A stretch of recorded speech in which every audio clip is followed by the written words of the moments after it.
देखें, आपके पास जो है ना टू कॉइल्स हैं हमारे पास। सी स्क्रीन शेयर हो रही है? जी सर, हो रही है। ओके। अब ज़रा क्वेश्चन वन को पढ़ने की कोशिश करें। क्वेश्चन वन इंपॉर्टेंट होता है। क्वेश्चन टू जो होता है ना वो मैथमेटिकल अप्रोच होती है, लेकिन क्वेश्चन वन जो होता है ना ये थोड़ा सा एक्सपेरिमेंट को हमने डिज़ाइन करना होता है। Two coil C and D are placed with their axis on a straight line. एक कॉइल सी है और एक हमारे पास जो है ना कॉइल डी है।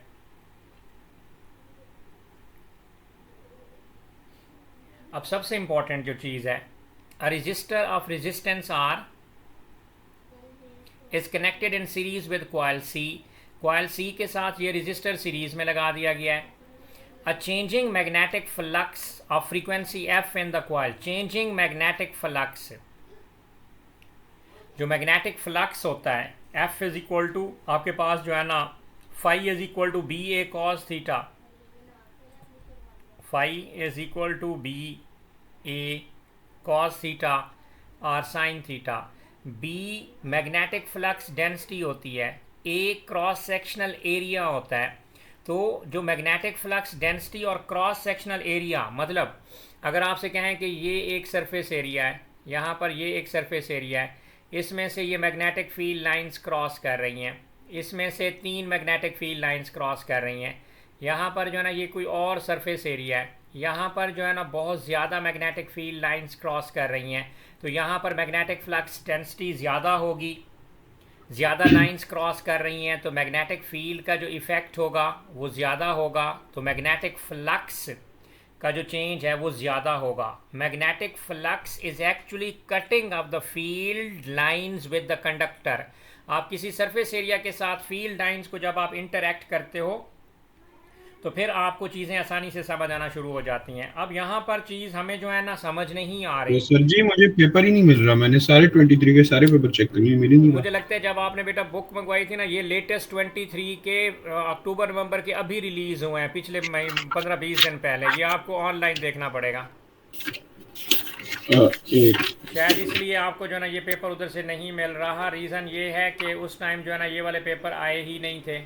जी सर, ये लास्ट इसमें मई जून का पेपर है। सही है, मैं जी, आईपैड तो पर खोल लास्ट लूंगा। आपके पास मई जून का होगा, तो इसलिए ये मैं वो रिस्क नहीं लेना चाह रहा, क्योंकि मुझे पता है स्कूल्स मॉक्स वगैरह के अंदर ना ये वाले पेपर्स उठा के देते हैं, क्योंकि जो पेपर्स बच्चे के पास होंगे नहीं वो प्रैक्टिस कहाँ से करेगा। अब सबसे पहले जो है ना इस क्वेश्चन को देखो, इसकी डायग्राम को ज़रा हम एक्सप्लेन करते हैं। अब जो हमारे पास यहाँ पर ये डायग्राम है, तो यहाँ पर देखो रेजिस्टेंस के साथ जब इसके साथ मैं सप्लाई लगाऊंगा तो आपने सबसे पहले इसके साथ वोल्ट मीटर कनेक्ट करना है। तो ये वोल्ट मीटर यहाँ पे कनेक्ट हो गया, जो कि हमें वोल्टेज बताएगा। ये कॉइल है। अब इसके साथ मैंने सबसे इम्पोर्टेंट चीज़, इसके साथ मैंने जो है ना यहाँ पर ये सप्लाई कनेक्ट करनी है, एसी सप्लाई। मतलब मैंने इस कॉइल सी में करंट प्रोवाइड करना है। तो जब मैं इस कॉइल सी में करंट प्रोवाइड करूँगा तो मैं एसी सप्लाई दूंगा। तो यहाँ पर जो है ना बेटा जी ये एसी सप्लाई दी जा रही है इसको। तो यहाँ पर ये सर्किट मैं कंप्लीट कर रहा हूँ। अब यहाँ पर सर्किट कंप्लीट करने के साथ ही मैं यहाँ पर एक अपना ऑसिलोस्कोप लगा दूंगा, CRO, कैथोड रे ऑसिलोस्कोप। यहाँ पर ये डिवाइसेस को आपको पता होना चाहिए। ये सिंबल जो है ना, लेट्स ये वाला ऑसिलोस्कोप का होता है। तो मैं ट्रेस भी इसकी ऑब्जर्व करना चाह रहा हूँ।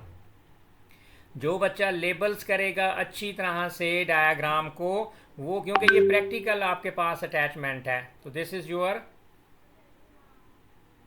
ऑसिलोस्कोप। यहाँ पर वोल्ट मीटर लगाया हमने, ऑसिलोस्कोप लगाया। यहाँ पर आपके पास बेटा जी एसी सप्लाई भी लग गई, हमने एसी सप्लाई दी। अब जहाँ यहाँ पर ऑसिलो ये एसी सप्लाई लगेगी तो इधर की वजह से, इस करंट की वजह से इस कॉइल के अंदर करंट आएगा। लुक,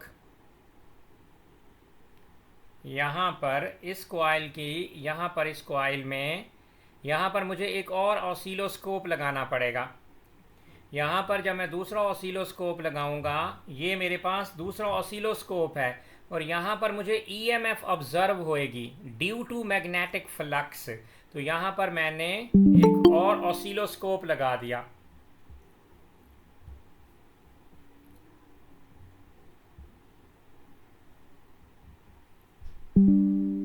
देखो यहाँ पे मेरे पास एक कॉइल सी है, इस कॉइल सी के साथ रजिस्टर आर कनेक्टेड है और यहाँ पर एसी सप्लाई मैंने प्रोवाइड की। तो with providing my AC supply यहाँ पर वोल्टेज बिल्डअप हो जाएगी। इस वोल्टेज को मैं वोल्ट मीटर से मेजर करूँगा और यहाँ पर ऑसिलोस्कोप मैंने लगा दिया। ऑसिलोस्कोप का सिंबल याद करो, इसके अंदर डिज़ाइनिंग द एक्सपेरिमेंट है। एक्सपेरिमेंट को डिज़ाइन करने में आपने सबसे इम्पॉर्टेंट चीज़ अपनी डायग्राम को लेबल करना होता है।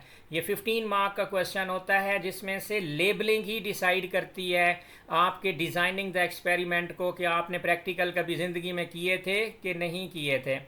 यहाँ पर जो है ना ईएमएफ, और यहाँ पर मैंने दोबारा एक और ऑसिलोस्कोप बेटा लगा दिया।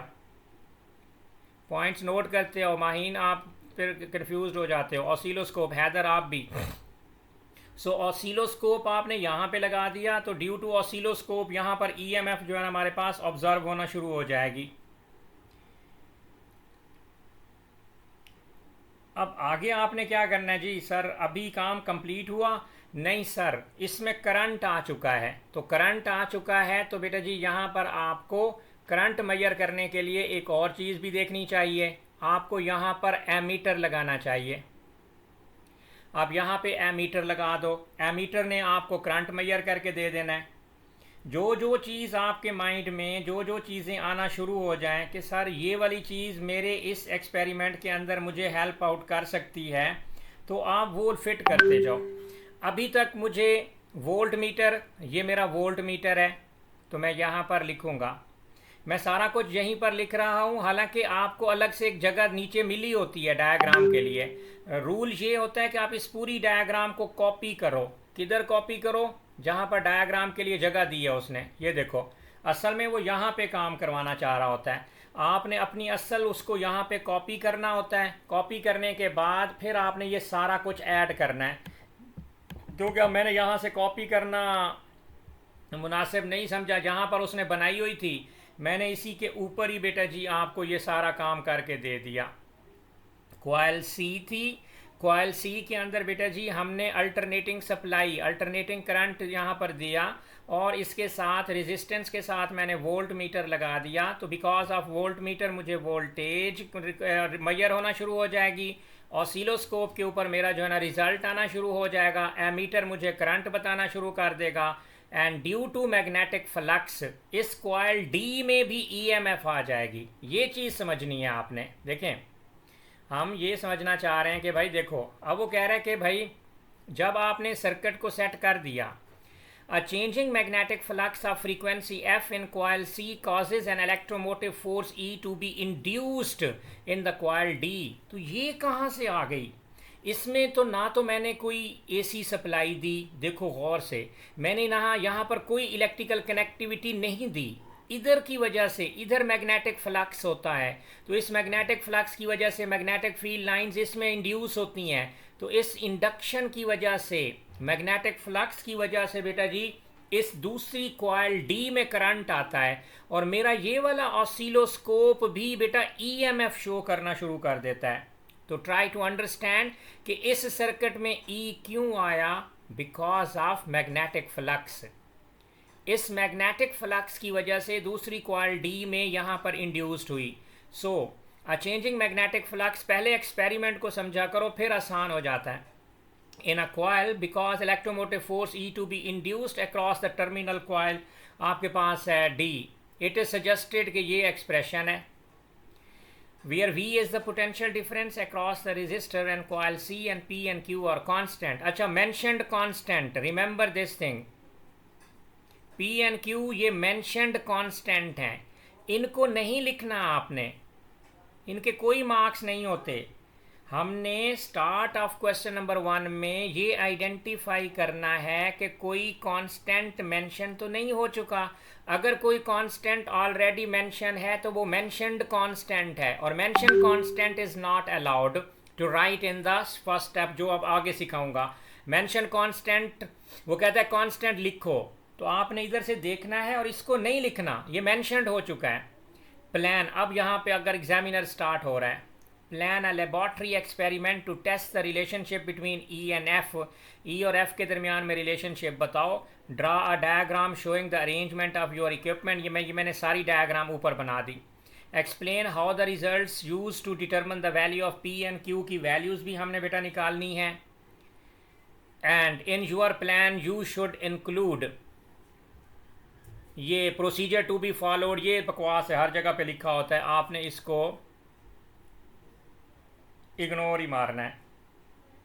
सबसे पहले आपने यहाँ पर क्या लिखना होता है, आपने डिफाइनिंग द प्रॉब्लम। अब सबसे पहले आपने अपनी यहाँ पर हेडलाइन दे देनी है कि भाई इसमें इस पूरे एक्सपेरिमेंट में कौन सा प्रॉब्लम है। डिफाइनिंग द प्रॉब्लम, आप प्रॉब्लम को डिफ़ाइन करोगे और प्रॉब्लम को डिफ़ाइन करने में एक चीज़ होती है इंडिपेंडेंट और एक चीज़ होती है बेटा जी डिपेंडेंट। अब जो फ्रीक्वेंसी है इस एक्सपेरिमेंट के अंदर, frequency is the independent. Frequency जो है ना ये इंडिपेंडेंट वेरिएबल है। सर जी हमें कैसे पता? जिसको देखें, दो चीज़ें होती हैं, एक चीज़ आपके कंट्रोल में होती है और एक चीज़ आपके कंट्रोल में नहीं होती। अब फ्रीक्वेंसी ऑसिलोस्कोप के साथ आप एडजस्ट कर सकते हो, समझो इस चीज़ को। एक चीज़ आपके कंट्रोल में है, एक चीज़ आपके कंट्रोल में है, दूसरी चीज़ आपके कंट्रोल में नहीं है। अब सप्लाई, इलेक्ट्रिक सर्किट के अंदर सप्लाई देना आपके कंट्रोल में है और करंट आपके कंट्रोल में नहीं है। तो जो चीज़ आपके कंट्रोल में होगी तो वो तो इंडिपेंडेंट हो गई, और जो किसी चीज़ के ऊपर डिपेंडेंट होती है तो वहाँ पे जो है ना मसला ख़राब हो जाता है, वो दूसरी चीज़ बन जाती है, वो आप नहीं चेंज कर सकते उसको।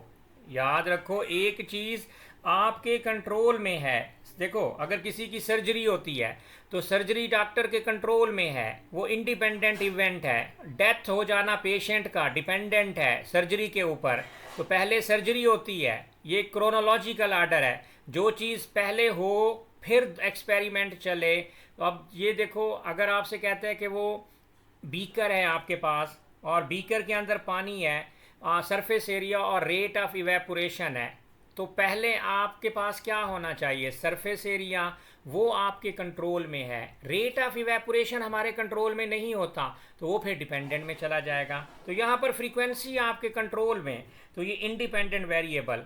ईएमएफ जो आगे बनेगी ना, देखो अब आप समझो, एक वायर में, देखो इस वायर में जो मैंने करंट दिया इधर से, इस वायर का जो कंट्रोल है, एसी सप्लाई मेरे हाथ में है, तो इसमें करंट की जो फ्रीक्वेंसी है वो मेरे कंट्रोल में है। ये ईएमएफ तो मेरे कंट्रोल में नहीं है ना भाई। ये तो इस करंट, जब इस सर्किट में करंट आ जाता है, इस सर्किट में मैग्नेटिक फ्लक्स के नतीजे में बाद में इधर जो है ना ये आपकी ईएमएफ इंड्यूस्ड होती है, तो तुम इस ईएमएफ को कंट्रोल नहीं कर सकते। तो this EMF can not be controlled, ये डिपेंडेंट है और ये फ्रीक्वेंसी आपके हाथ में है। तो जो इवेंट आपके हाथ में होगा वो बेटा जी इंडिपेंडेंट होगा। ये क्वेश्चन 1 का स्टार्ट है। क्वेश्चन 1 के स्टार्ट में प्रॉब्लम को डिफाइन करना और इंडिपेंडेंट और डिपेंडेंट वेरिएबल को आइडेंटिफाई करना सबसे इम्पॉर्टेंट है। तो एफ आपका इंडिपेंडेंट है, ई इज द डिपेंडेंट, ये तो आपको लिखना ही लिखना है। E is the dependent variable, ये स्टार्ट ऑफ द क्वेश्चन है। जिस बच्चे का इंडिपेंडेंट डिपेंडेंट गलत हो गया तो समझो उसका क्वेश्चन 1 उड़ गया। आपने अपने क्वेश्चन में बड़ी डिटेल में उसको रीड करना है और ये डिसाइड करना है कि कौन सा इंडिपेंडेंट वेरिएबल है, कौन सा डिपेंडेंट वेरिएबल है और कौन सा कांस्टेंट है। तो अब यहाँ पर देखो, कीप वोल्टेज कांस्टेंट, इस हिस्से में 3 बातें आपने बतानी है। क्वेश्चन 1 में आपने डिफाइनिंग दी प्रॉब्लम के अंदर सिर्फ 3 बातें खुद से बतानी है रीडिंग करने के बाद, कि फलां आपके पास जो है वो इंडिपेंडेंट वेरिएबल है। लुक, इक्वेशन गिवन है, इक्वेशन से भी आइडिया लगाते हैं। ये देखो, इस इक्वेशन के अंदर ई और एफ का रिलेशनशिप बताना है। तो मतलब उसने कहा है कि आपने ना बताना क्या है, plan a laboratory experiment to test the relationship between E and f. तो इसका मतलब है या तो ई और एफ में से कोई एक डिपेंडेंट इंडिपेंडेंट है, बाकी जो कुछ बच गया है वो या तो मेंशन्ड कांस्टेंट है या फिर रिमेनिंग कांस्टेंट है। लुक, आपका पी और क्यू तो मेंशन्ड कांस्टेंट है, बाकी वी और आर बच गए थे, ये दोनों कांस्टेंट हैं, लेकिन मैंने सिर्फ एक कांस्टेंट लिखा वी। आर को मैं एडिशनल डिटेल में लिख दूंगा, तो मेरा मार्क्स एडिशनल डिटेल के लिए भी सेव हो जाएगा। तो यहाँ से मैंने पहला मसला हल कर दिया कि भाई मेरा कौन इंडिपेंडेंट है कौन डिपेंडेंट है। अब मेथड ऑफ डाटा कलेक्शन, अब बेशक उसकी हेडलाइन दूसरी आप बनाते दो, यहाँ पर आप लिख दो कि जी मेथड ऑफ डाटा कलेक्शन। अब ये जो आपने ऊपर जो कुछ भी डिवाइसेस लिखे हैं ना, इसको हम कहते हैं मेथड ऑफ डाटा कलेक्शन। आपने डाटा कलेक्शन जो है ना, उसके अंदर कौन सा डिवाइस लिखा है उसका फंक्शन बताओ। Use oscilloscope to determine, oscilloscope क्यों लगाया आपने, अब यहाँ पर लिखो यूज़ ऑसिलोस्कोप। हमने वहाँ पे जो ऑसिलोस्कोप लगाया है वो क्यों लगाया है, use oscilloscope to determine frequency. हमने वहाँ से फ्रीक्वेंसी को डिटरमन करना है, तो फ्रीक्वेंसी हमारा इंडिपेंडेंट वेरिएबल है। पहला बात हो गई आपके पास। अब ऑसिलोस्कोप के अंदर आप टाइम पीरियड भी निकालते होते हो, अब पीरियड बताओ। CRO के अंदर पीरियड का मूसा क्या फार्मूला होता है, TBS, time base setting multiplied by, sir change in जो आपके एक्सेस में होता है। हाँ जी, हॉरिजेंटल डिवीजन्स। देखो ऑसिलोस्कोप जब आएगा तो ऑसिलोस्कोप के अंदर आपने पीरियड बताना है एक्चुअली। तो जो आप पीरियड बताओगे, आपने जो पीरियड बताना है उस पीरियड के अंदर देखो पीरियड आपका कैसे आएगा, पीरियड आपका TBS इंटू हॉरिजेंटल डिवीजन्स होंगी। पीरियड भी हमने बता दिया। अब उसके अलावा जो है ना, आपने और क्या बताना होता है, पीक वोल्टेज। पीक वोल्टेज कैसे बता सकते हो, ये सारा कुछ डाटा कलेक्शन में बताना है। इसके लिए क्या होता है, y gain, y gain multiplied by क्या होता है बेटा जी, वर्टिकल डिवीजन्स। ये मैंने लिख दिया मेथड ऑफ डाटा कलेक्शन में मैंने ऑसिलोस्कोप यूज़ किया जिससे मुझे फ्रीक्वेंसी का पता चलेगा। पीरियड मुझे इस फार्मूले से पता चल जाएगा, पीक वोल्टेज मुझे बेटा जी इस फार्मूले से मिल जाएगी। अब मेरे पास आर, रेजिस्टेंस मैं कैसे निकालूंगा, रेजिस्टेंस कैसे निकालोगे, रेजिस्टेंस आपने कहना है ओहम्स लॉ के मुताबिक आर इज इक्वल टू क्या हो जाएगा बेटा, V ओवर आई। हम वोल्टेज को उसके करंट के साथ जो है ना डिवाइड कर देंगे, और क्या क्या आप यहाँ पे मेजर कर सकते हो। आपने कहना कि जी सर हमारे पास एमीटर था, एमीटर को भी मेजर करो। एमीटर हमने किस लिए यूज़ किया था, एमीटर हमारे पास जो है ना करंट मेजर करने के लिए यूज़ होता है। यहाँ पर लिखो कि आपके पास जो एमीटर है, हमने यहाँ पर एमीटर जो है ना, ammeter use to measure current.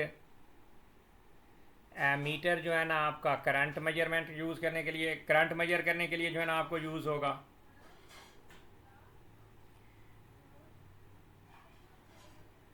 और ये तो डिवाइसेस हो गए आपके सारे जो आपने लिख दिए हैं। अच्छा, ये वाले जो मेथड ऑफ डाटा कलेक्शन में आपने जो कुछ लिखा है ना, ये डायग्राम से लिंक्ड है, क्योंकि ये सारा कुछ मैंने डायग्राम में बना दिया है। देखो यहाँ पर आपने ऑसिलोस्कोप बनाया, डाटा कलेक्शन में सिर्फ लिखना है। ये 4 नंबर होते हैं, 3 नंबर डायग्राम में, 1 नंबर डाटा कलेक्शन के, 2 नंबर इंडिपेंडेंट, डिपेंडेंट और कांस्टेंट के। टोटल 15 मार्क का क्वेश्चन है।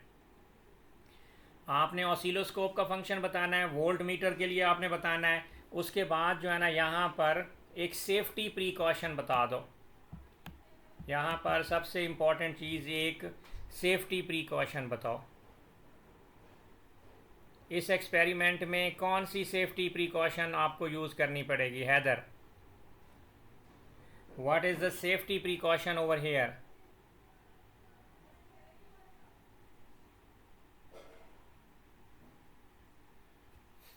हैदर आपको आवाज़ सुनाई दे रही है?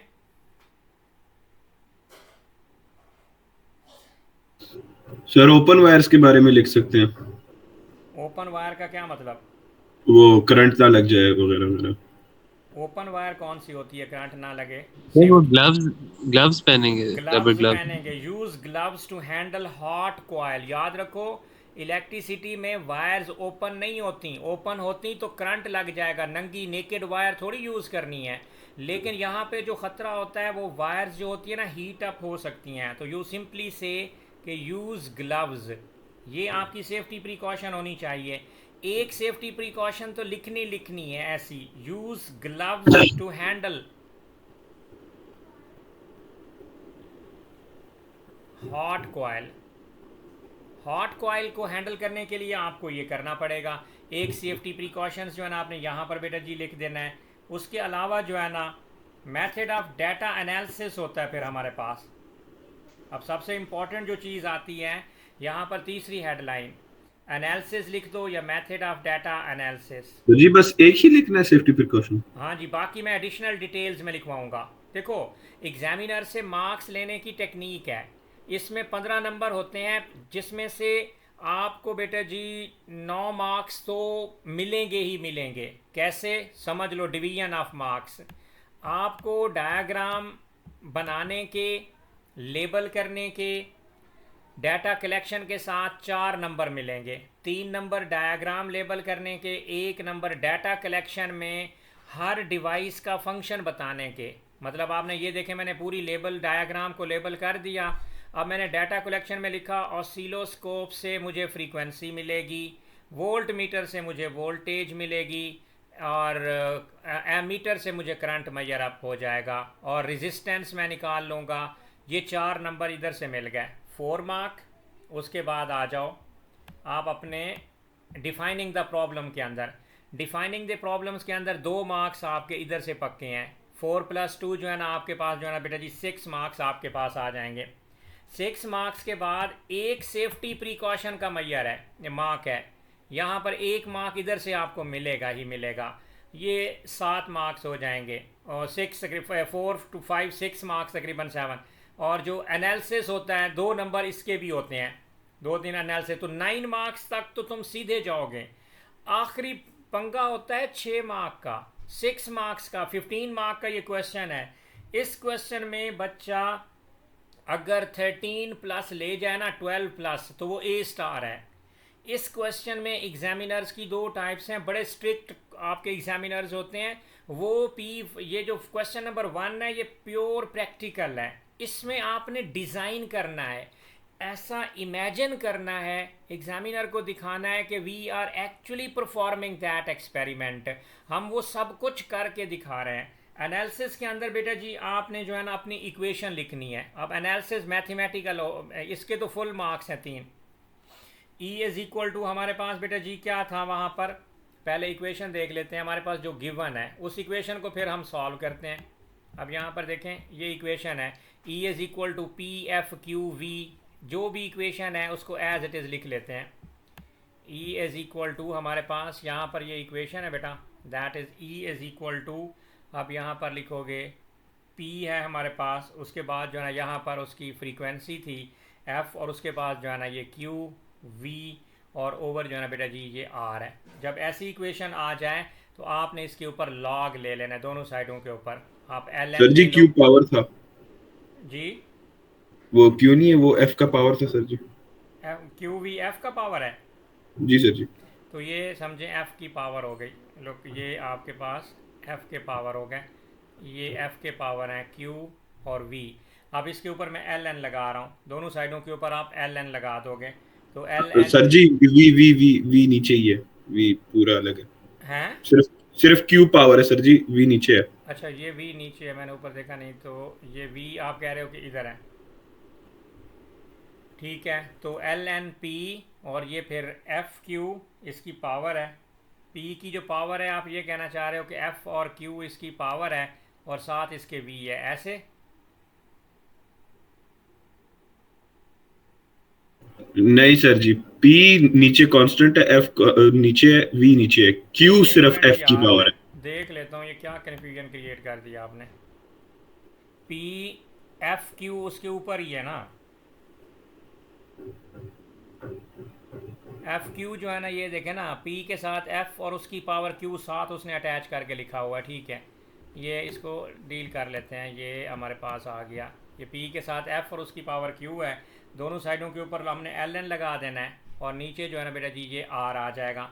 अब जब ये दो चीज़ें डिवाइड करती हैं उसका मतलब होता है वो माइनस हो रही हैं, तो आपके पास ये आपके पास आ गया एल एन पी और उसके साथ जो है ना ये आपके पास एफ और फिर क्यू और फिर जो है ना आपके पास आ गया बेटा जी यहाँ पर वी भी है और फिर यहाँ पर जो है ना ये माइनस एल एन आर। अब इसमें फिर प्रोडक्ट रूल लग जाएगा, ये लॉग थोड़ा सा टेढ़े वाला लॉग है, मतलब एल एन पी, ये आपके पास जो अगर आपके पास एल एन पी है इसके ऊपर लगेगा, फिर आपके पास जो है ना प्लस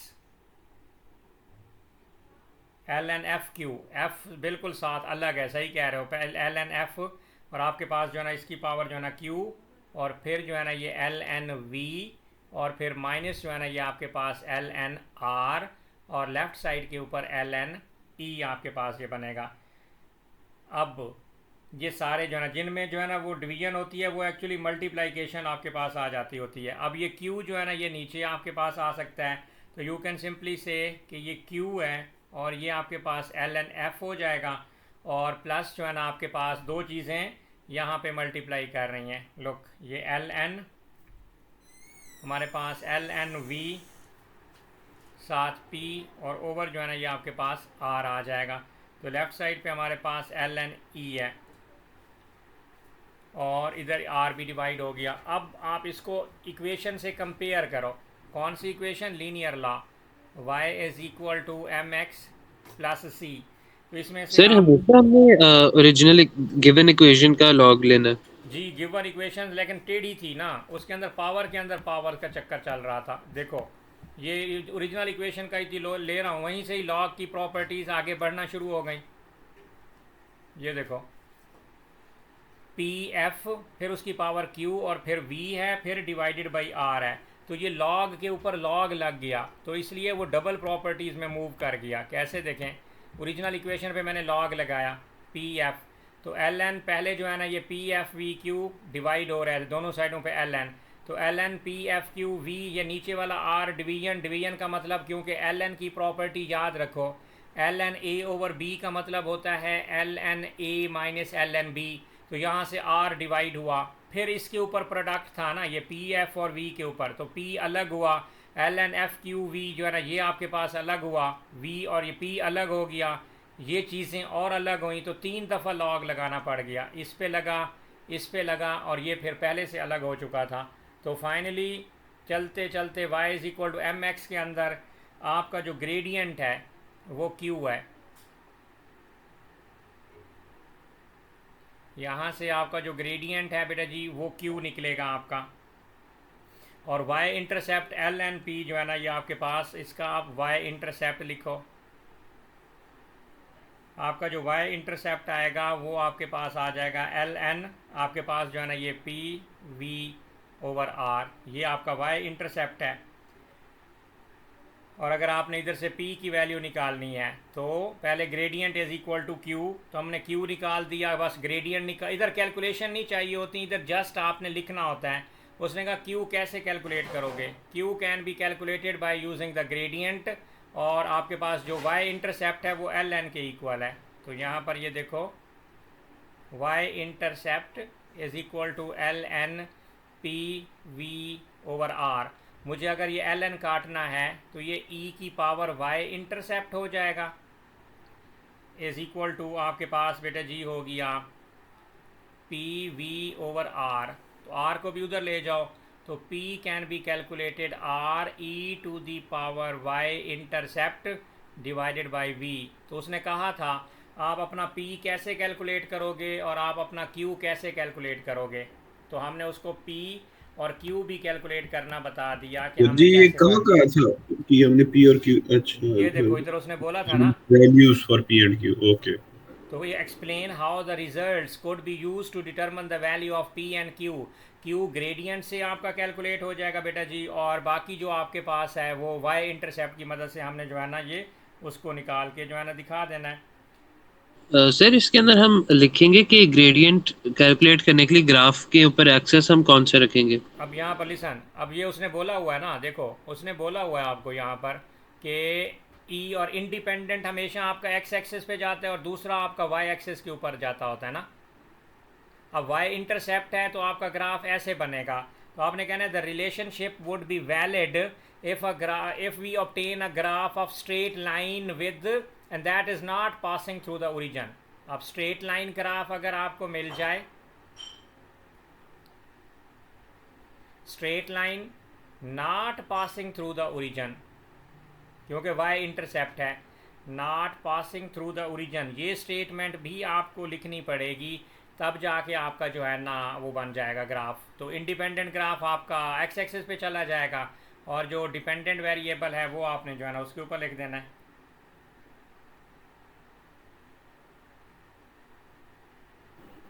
सर जी एक बार फिर से समझा देते हैं क्या किया है यहाँ पे।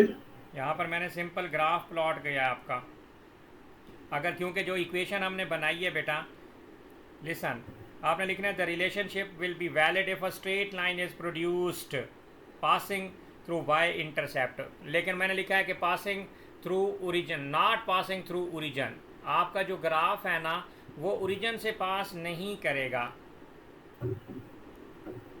ये आपका एल एन ई के साथ लिख दो और इधर एल एन एफ कर दो, तो ये ग्राफ बनेगा ना। ओरिजिन वाला तो बन ही नहीं सकता, क्योंकि आपकी जो इक्वेशन प्रूफ हुई है उस इक्वेशन के अंदर तो आपका बेटा जी वो मौजूद है।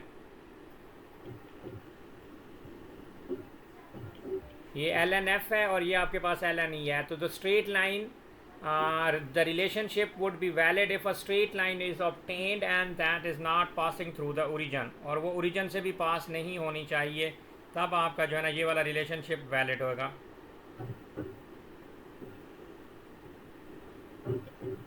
तो मतलब सर जी ये अभी वैलिड है। अभी ये रिलेशनशिप वैलिड है और स्ट्रेट लाइन से भी पास आउट नहीं कर रहा। और अगर आपकी जो इक्वेशन बनती उस इक्वेशन में अगर आपका वाई इंटरसेप्ट ना होता, अगर आपकी जो इक्वेशन हमने सेट की अगर वो उसमें वाई इंटरसेप्ट ना होता एनालिसिस के अंदर, तो फिर आप कहते हैं कि रिलेशनशिप वुड बी वैलिड। और अगर आपका जो ग्राफ बनता बेटा जी, आपका जो ग्राफ बनता वो फिर यूँ होता, ओरिजिन से लाइन आपकी क्रॉस होती। तो सिंपल इज़ दैट। यहाँ से हमारा जो है ना ये वाला क्वेश्चन 1 बेटा जी कंप्लीट हो जाएगा। इसके अंदर आप बाकी एडिशनल डिटेल्स की हेडलाइंस दे सकते हो। एडिशनल डिटेल्स के अंदर आप बता सकते हो कि भाई और क्या क्या कांस्टेंट रखा जा सकता है। एडिशनल डिटेल के अंदर आप कह सकते हो कि नंबर ऑफ़ टर्न्स कांस्टेंट रखे जा सकते हैं कॉइल के, मतलब ऊपर आप लिख दो एडिशनल डिटेल। अब ये जितनी ज़्यादा लिखोगे एडिशनल डिटेल्स उतने ज़्यादा आपको मार्क्स यहाँ पर मिलेंगे। लुक,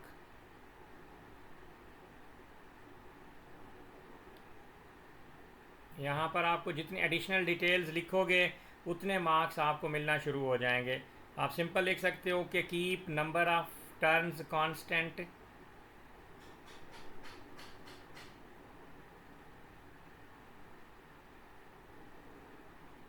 नंबर ऑफ कांस्टेंट, आप टर्न्स जो है ना कांस्टेंट रख दो। स्विच ऑफ सर्किट,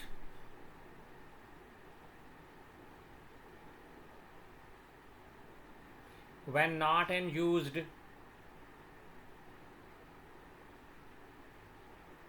जब आप यूज़ ना कर रहे हो तो उसको जो है ना स्विच को आप ऑफ कर दिया करें। सर जी समझे कि ऊपर हमने काफी कुछ गलत कर दिया, नीचे अगर हम ये लिख दें तो 6 मार्क्स मिल जाएंगे ऐसी। ये इसके 8 8 पॉइंट सोचने पड़ेंगे। गलत कुछ नहीं किया ऊपर हमने, ऊपर मजीद इम्प्रूवमेंट आप क्या क्या लिख सकते हो यहाँ नहीं पर सर जी, आपने। संजय पेपर दे रहा हूँ, मैंने ऊपर आंसर ही गलत कर दिया काफी कुछ। अगर मैं नीचे ये लिखूं 6 पॉइंट्स मिल जाएंगे ऐसे ही? नहीं, वो तो मैंडेटरी मार्क्स है स्टार्ट वाले। इंडिपेंडेंट अच्छा वेरिएबल और डिपेंडेंट वेरिएबल तो आपको लिखना ही लिखना पड़ेगा ना। ये ठीक है एडिशनल सर। डिटेल्स होती हैं बेटा जी आपकी। एडिशनल डिटेल्स के अंदर आपने जो ना रहना है, तो एडिशनल डिटेल्स को आपने पक्का करना है अपना। ये एडिशनल डिटेल तो आखिर में लिखनी है। 9 मार्क्स तो आपको वहीं पर मिल जाएंगे। तो 9 मार्क्स ऑब्टेन करने के बाद आपने इम्प्रूवमेंट सोचनी है कि एक्सपेरिमेंट को रिपीट किया जा सकता है। अब इसके अंदर नंबर ऑफ टर्न्स को बढ़ाया जा सकता है। And the coils are heated up, so wait for the coil to cool down, ये भी लिख सकते हो। वहाँ पर और क्या था, आर को कांस्टेंट रखा जा सकता है। पहले में आपने लिखा था वोल्टेज को कांस्टेंट रखा जा सकता है। तो इस एक्सपेरिमेंट को बेस्ट करने के लिए जो है ना, वहाँ पर जितने मैक्सिमम पॉइंट आप लिख सकते हो to make your practical safe and sound, तो वहाँ पर आप जो है ना एडिशनल डिटेल में से 6 नंबर एग्जामिनर के ऊपर होते हैं। कभी वो 4 नंबर देता है, कभी 5 देता है। किस्मत वालों को 6 में से 6 मिलते हैं, नहीं तो 15 में से आप समझ लो आपके अगर 12 नंबर भी आ गए ना क्वेश्चन 1 में, तो क्वेश्चन 2 आपका 15 के 15 दे जाता है, क्योंकि वो बेस्ट फिट लाइन बनानी होती है, वर्स्ट एक्सेप्टेबल लाइन बनानी होती है, ग्रेडियंट मैथ है, वाई इंटरसेप्ट मैथ है, इक्वेशन मैथ्स है। तो उधर नंबर नहीं काट सकता वो, चाहे कुछ भी कर ले।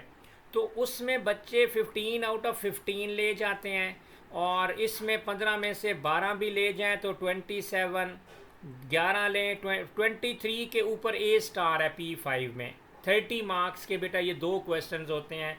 अगर आप P5 फिज़िक्स को अगर ओवरऑल अगर आप वाइंड अप करना चाहो, तो P4 के साथ आपका जो है ना ये P5 द इम्पॉर्टेंट टूल है, जिससे आप अपने सिक्योर रिज़ल्ट को सिक्योर कर सकते हो।